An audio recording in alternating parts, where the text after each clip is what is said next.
Ang tanong sa amin ng aming mga kaibigan ay paulit-ulit, halos singigpit ng hangin sa gitna ng bagyo. Ano ba talaga ang nangyari? Totoo ba ito? Hindi biro ang balitang kumakalat sa social media, sa radyo at sa telebisyon, isang revelasyon mula sa mismong puso ng Queen of all Media na si Kris Aquino. Kahit sina Boy Abunda at Ay de las Alas, mga haligi ng industriya ay hindi nakaiwas sa pagbuhos ng kanilang emosyon. Tuluyan silang humagulgol matapos ibunyag ang huling habilin ni Kris, isang payag na puno ng bigat, mga lungkot at misteryo. Sa unang sandali, ang balita ay tila isang bulong lamang sa hangin, ngunit hindi nagtagal, ang bulong ay naging sigaw ng umalingaw-ngaw sa bawat sulok ng mundo ng showbiz.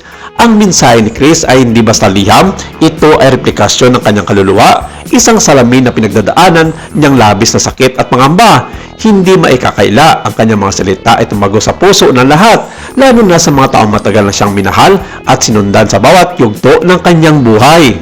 Ayon sa mga nakasaksi, habang binabasa ni Boy Abunda at Ay de las Alas ang huling habilin, nanginginig ang kanilang mga kamay at ang mga mata ay puno ng luha. Ang boses nila, bagamat pigil pinipilit at pagbagsak ng emosyon, ay maririnig ng halos pumutok sa bigat ng damdaming kanilang pinapasan. Ang eksenang ito hindi lamang basta eksena sa isang programa, kundi isang sandali na tatak sa kasaysayan ng telebisyon, isang sandali na nagpapakita kung gaano katindi ang koneksyon ng tao sa pagitan ng kaibigan at kaanak at ng isang publiko sa kanilang inidolong artista. Hindi madaling ipaliwanag ang bigat ng mensaheng iniwan ni Kris. Ito ay nagdalaman ng katotohanan, mga panggamba at pag-asa, isang halo ng emosyon na nakakaantig sa sinumang nakakarinig. Ayon sa mga nakakarinig, mas seryoso at mas mabigat ng kalagayan ng Queen of all Media kaysa sa inaakala ng karamihan. Maraming nagtatanong, ano ang nangyayari sa kanyang kalusugan? Ano ang mga pinagdadaanan niya sa likod ng kamera? Ang katahimikan na pumapalibot sa kanyang personal na buhay ay lalo lamang nagbigay daan sa mga espekulasyon na kung minsan ay mas nagdagdag ng tensyon kaysa sa mismong balita. Sa kabila ng lahat, malinaw na ang huling habilin ni Kris ay hindi basta mensahe, ito ay paalala ng kahinaan ng tao, ng bigat ng kanyang buhay at ng katotohanan ng kahit sino, gaano man katanyag ay may pinagdaraanan. Para kina Boy Abunda at Ay de las Alas, ito ay higit pa sa profesional na obligasyon. Ito ay personal na dagok, isang sugat sa puso ng muling binuhay, ang alaala ng kanilang pinagsamahan ni Kris.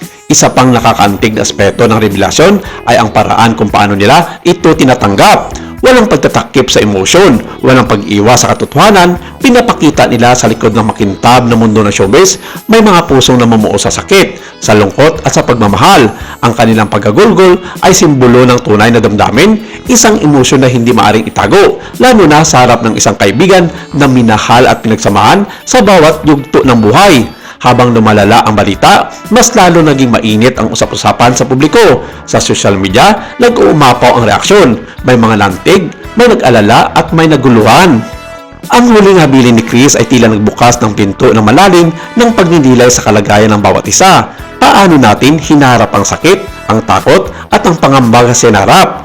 Ang mensahe niya ay hindi lamang para kina Boy Abunda at Ay de las Alas. Ito ay para sa lahat na patuloy na humahanga sa kanya, para sa lahat na nakakarinig at nakakita ng kanyang pakikibaka sa kanyang buhay. Hindi rin matatawaran ang epekto sa industriya. Ang huling habilin ay nagpakita na sa likod ng kamera may mga kwento ng pasensya, mga pagtitiis at katatagan na bihira lamang marinig. Ipinapakita nito ng glamour ng television at showbiz ay may kaabigibat na mga salimuot na mga emosyon, may mga damdaming tinatago, mga sugat talim na pinapasan at mga kwentong hindi laging malinaw sa mata ng publiko. Sa ganitong konteksto, ang balita tungkol kay Kris Aquino ay hindi lamang simpleng balitang showbiz. Ito ay isang pangyayaring nagpatunay sa kahalagaan ng pakikiramay, sa lakas ng pakikipagkaibigan at sa kahinaan ng tao sa harap ng kanyang buhay. Ang kanyang huling habilin ay nagsilbing paalala na kahit ang mga bituin sa mundo ng telebisyon ay may pinagdadaanan at ang kanilang mga damdamin ay tunay, masalimuot at dapat pahalagahan.